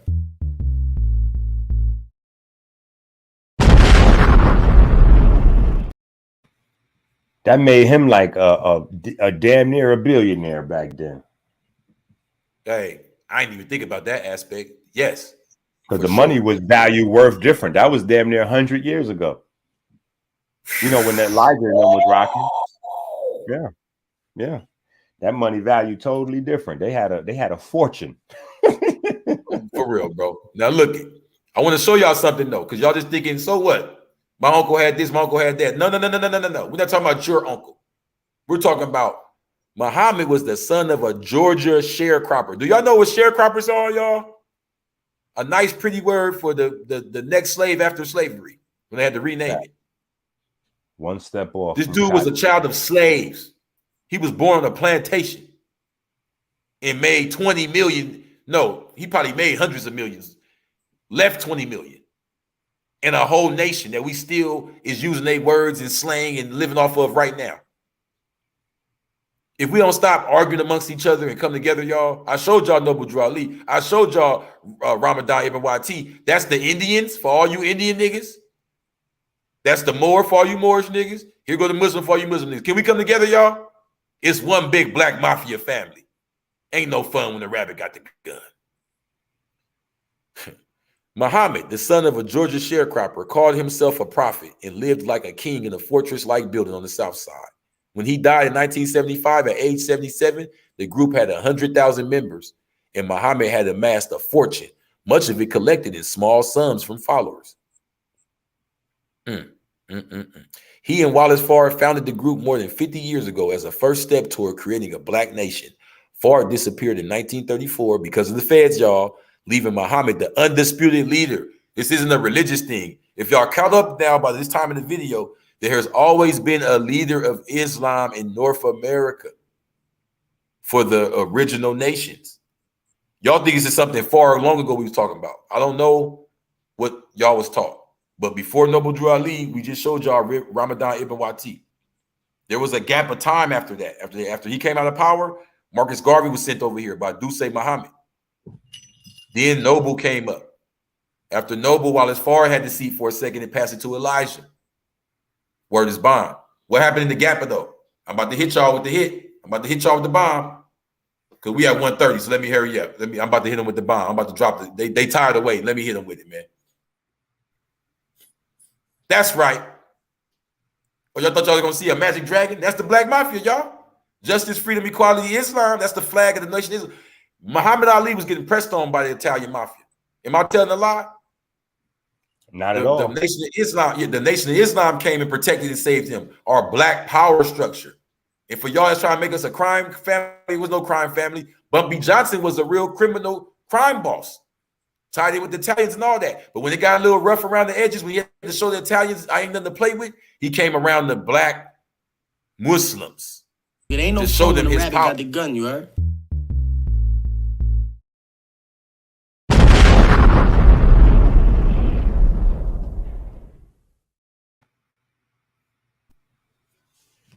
Ali and Malcolm X were the most famous members. Ali came from a good family. Money and everything. Was an Olympic champion called Cassius Clay long before he joined the Nation of Islam.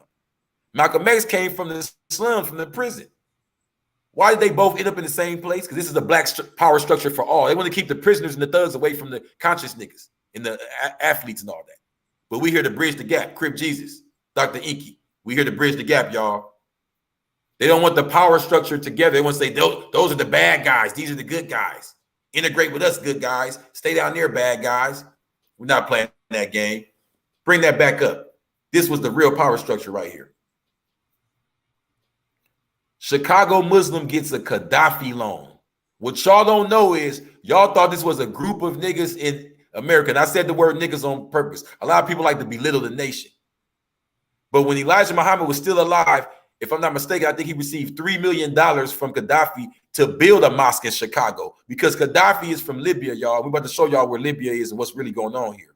Gaddafi is part of that original black power structure, that Moroccan empire that y'all don't think exists. He gave Elijah Muhammad $3 million to build that mosque because it's not about a Moorish Science Temple, Nation of Islam. It's not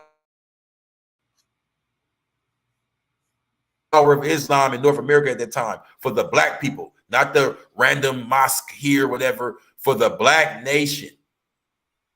That's why he also was trying to give money to Jeff Fort, Chief Malik. My bad for calling him that, but we're going to get into that next.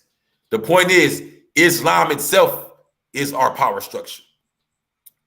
Because that flag is turned the same direction as the Turkish flag was handed down from the Turkish Empire to Turkey. The country Turkey didn't even exist yet before these certain years. So all of this was from our power structure, the Ottoman Empire. Oh, I can't see that guy. Oh, yeah. So here goes what happened with those that ended up dealing with the U.S. government. Martin Luther King, assassinated by the same government he was talking for. Malcolm X, as soon as he went to that side and he wasn't protected by the, the nation no more, you see what happened allegedly from the nation? Sound like some mafia stuff to me. Two brothers on the run right here from the American government. This is the enemy of the mafia. This is the ones that were sick of the Italian mafia on this. Nicky Barnes, working with the Italian mafia, ended up snitching with the U.S. government. Frank Lucas, working with the Italian mafia, ended up snitching with the U.S. government against us. Are you with the U.S.? Are you with the Turkish Empire? I'm giving y'all the secrets if y'all wondering why the Moors dressed like that. It wasn't just because Noble Drew Ali was nice and he told us this was our ancient culture. We were literally under the Ottoman Empire at that time. Wake up, y'all. Put some world history into your knowledge, man. Stop just. It ain't no fun when the rabbit got the gun, you heard?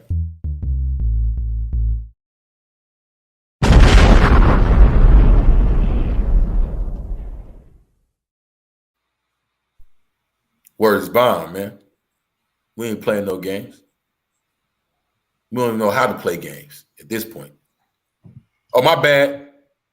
Ronald Harvey on the left from the Nation of Islam, Philadelphia Temple number 12, and Sam Christian on the right. They're on the front of this on purpose.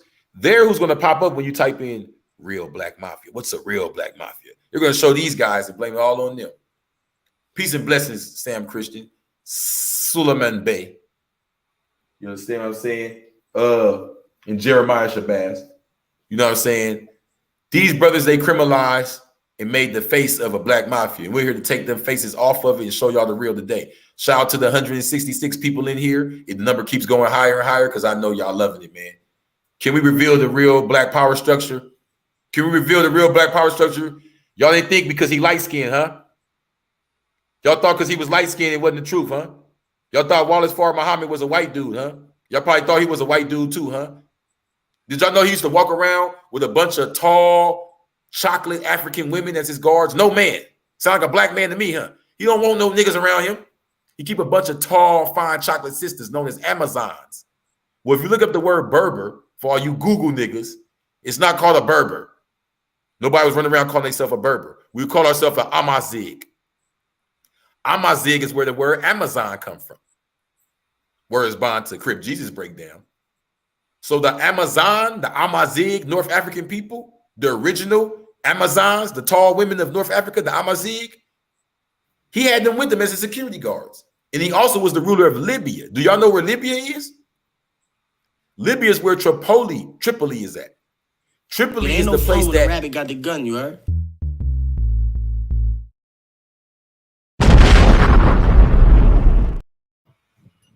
they don't know the importance of Tripoli, though, God. Tripoli is what started off the war with U.S. and Morocco, which y'all don't even know happened.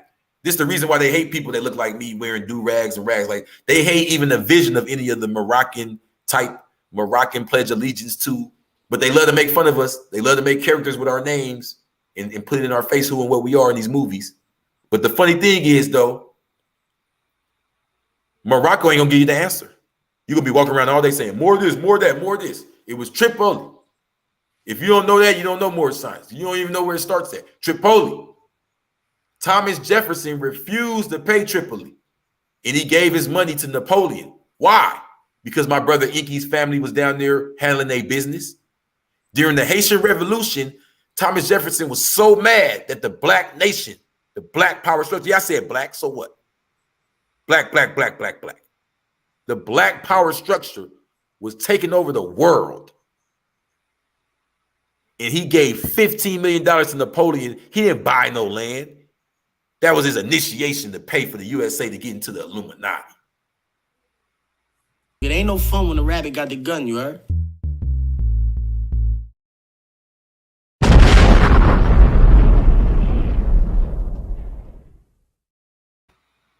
They gave him a statue of Venus after to replace our statue of Queen Charlotte in North Carolina, our capital.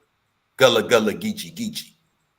You're not Gullah. You're not Cherokee. You're not Yamasee. We don't think like they think. We were all one. You're all Muslim. And this was a brother from Tripoli, where the beef started between us and them. If y'all still haven't caught on who them is and who us is, shout out Lear Cohen and all them people. You ain't caught on. Shout out Kanye West telling the truth. But he doesn't know how deep the truth goes. That's why I told in that interview I did on No Jumper, if y'all see it. We got to get to the names, y'all. We can't just say the black this, the black that. North Carolina, Queen Charlotte. Gullah Geechee. Well, before that, or after that, I think, when the power seat was moved in Haiti, he gave $15 million to Napoleon. And what did Napoleon do, Inky? He went and shot the nose off the Sphinx. Am I lying? Do y'all know this history that's listening?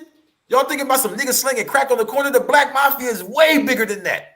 This is a chance to the rabbit got the gun, you heard?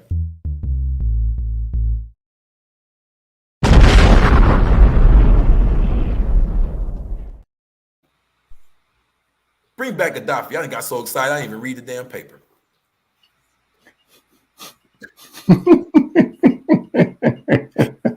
I love this stuff, man. I love y'all, man. Thank y'all for taking a crazy nigga off the streets and giving me stuff. Put the slide back up here, man. Put the slide.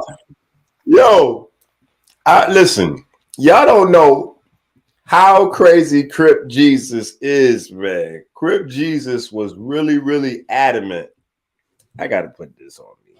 Listen, he was very adamant about making sure that he got this in before the end of February, because this is his way of giving back to the community uplifting the community, hoping to touch people and transform people from practicing criminal, Draco, trap, gang culture, and understand it's really about taking care of your family.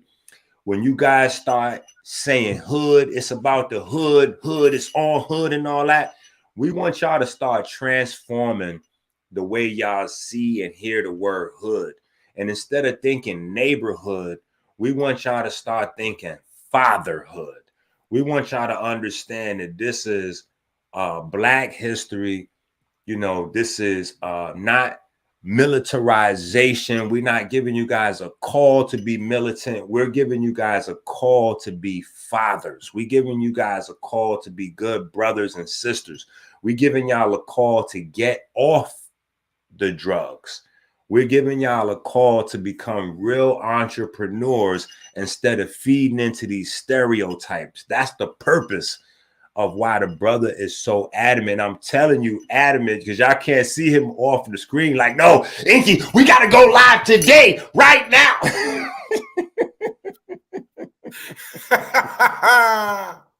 You already know. Let me read it. Okay. For 7 months, a handful of African Americans centered around Reverend Louis Farrakhan have quietly been making plans for the day when Libya's leader, Colonel Muammar Gaddafi, would carry out his pledge to give $1 billion to Mr. Farrakhan's Nation of Islam to help America's Black people. I didn't even know we had $1 billion. I didn't know we had nobody out there that recognized us as a nation would give us $1 billion. See, when you come together as a nation, this is what unity brings, y'all. There's people in Africa that'll give us $1 billion if we stop arguing amongst each other. Let me finish this because we got about 10, 15 minutes. Let me run through this, man. Come together. Unity is the answer. You feel what I'm saying? I can't see nothing, guy. Got you. Late last week, the Nation of Islam formally applied to the U.S. Treasury Department for permission to accept such a donation.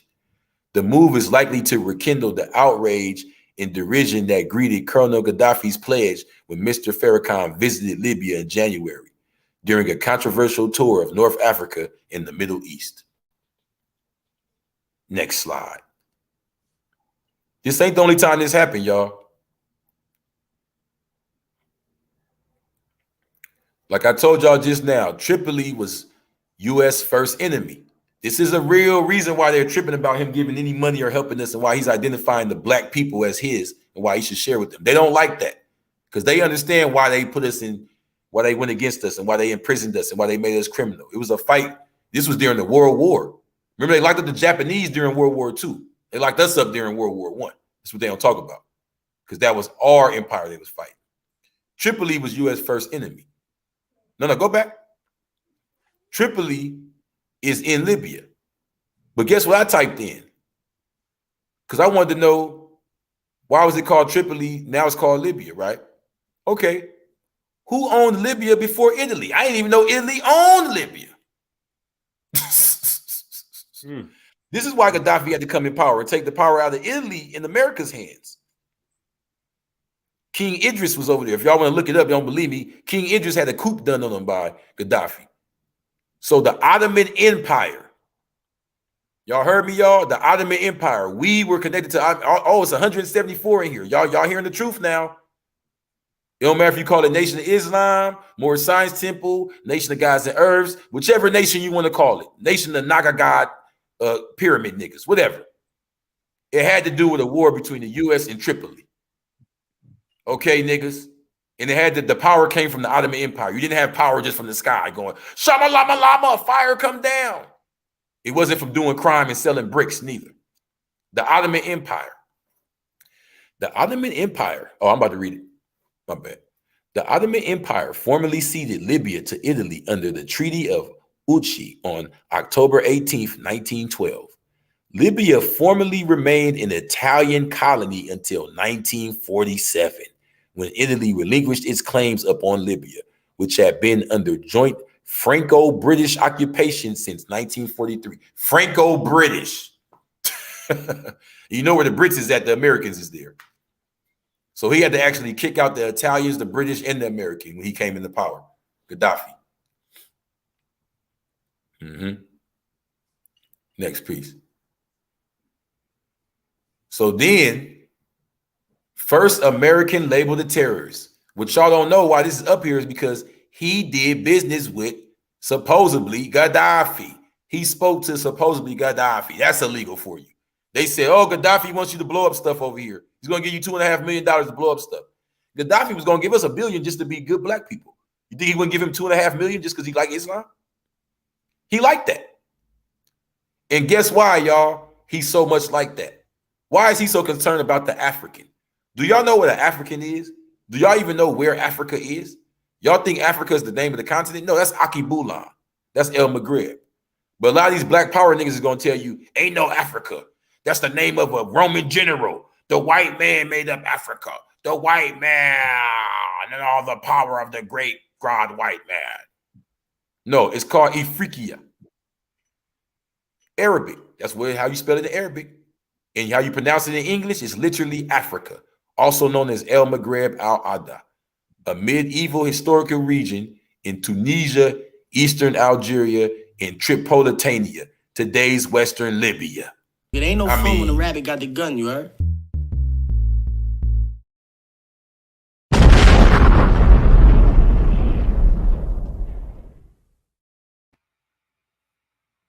So there y'all have it, y'all.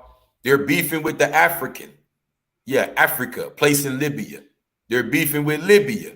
Yeah, the place where Tripoli is at. Y'all catching on now? That's us. That's the last piece of the Moorish Empire. This leads into the next program, Gaddafi the Last Moor. But let's get to this. So for all my Google niggas out there, I didn't get this from Google. This is the year 2020. I'm actually traveling around. This is me in Dearborn, Michigan. I took a picture of Al-Wassam, a clothing store in Dearborn, Michigan. Who else sold clothes in Dearborn, Michigan that created the nation? Wallace Farr Muhammad. He was in Dearborn, Michigan selling clothes. That's how he was recruiting the brothers.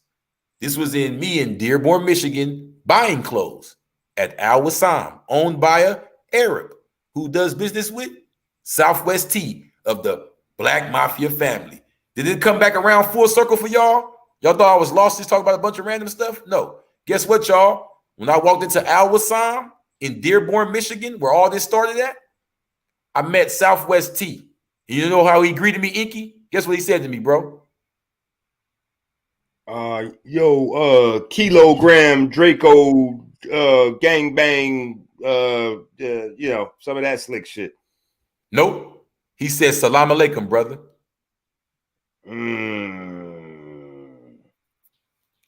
Dearborn is a city in Wayne County in the U.S. state of Michigan. At the 2020 census, it had a 2020 census, y'all. I'm not talking about a long time ago. It had a population of 109,976. It's not a lot of people in this city. Dearborn is the 7th most populated city in Michigan and is home to the largest Muslim population in the United States per capita. I don't make this stuff up. Next slide, God. That's Southwest T on TV. That's Southwest T in real life. I'll show y'all the picture difference. That's him in front of Al-Wassam. F for family. So we went through black. We figured out where that started. That started with Elijah Muhammad. So before that, Noble Drew Ali was the season of power. So Black Mafia has to start with him because black starts with him. Mafia. We showed how anybody relating to any power structure, whether they do crime or not, anything that the government doesn't approve of is called mafia. But what about the family part, y'all? How else does one crime boss nigga have, he got son over here, son over there, they got kids. That's how the family, right? That's how you get a mafia, right? So where's the Black Mafia family, right? Why I didn't grow up with a bunch of cousins? Not exactly. Thought they was with the Crips. F for family. Question mark. Where's the family? Does Terry Flinroy have children? Terry Flinroy established Black Mafia family with his brother in 1985. Well, wait a minute. You know that today, Bloods still refer to each other as brothers, and Crips still refer to each other as cousins. Yeah, but we need reproduction. We need to start loving our women and having real families out here. Because even crime would go better. Sad to say, I'm not trying to glamorize crime, but even all this telling and falling apart we're going on, nobody's related to each other no more. Black people are dying off so much, it's hard to find family members to even run a business with or do something progressive with because you got slim pickings. Well, because gang violence is now civil war.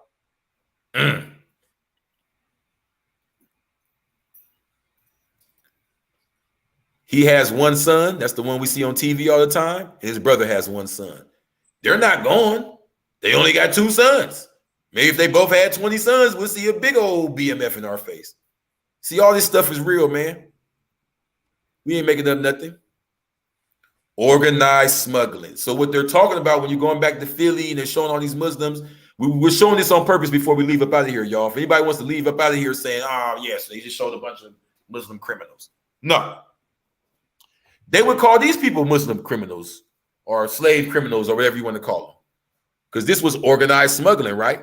Was the Underground Railroad organized? The Underground Railroad, a vast network of people who helped the fugitive slaves, they were fugitives, y'all, felons and stuff, escape to the north into Canada, was not run by any single organization or person. A mafia is not run by one single organization or person. When the 5 families meet, it's just 5 guys from each family. They don't even meet each other, y'all.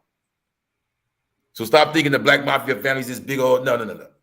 It's not about criminals. It's not about none of that.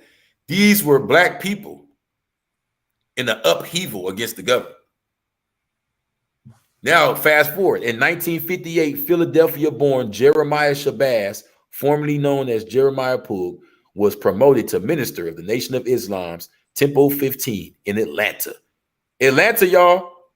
He was born in Philadelphia. Y'all see this? Y'all see this pattern? Atlanta, Philadelphia, Detroit, Chicago. It's not a mistake. He was promoted to minister of the Nation of Islam's Temple 15 in Atlanta and soon became the NOI's minister of the Deep South, responsible for Alabama, Florida, Georgia, Louisiana, Mississippi, and South Carolina.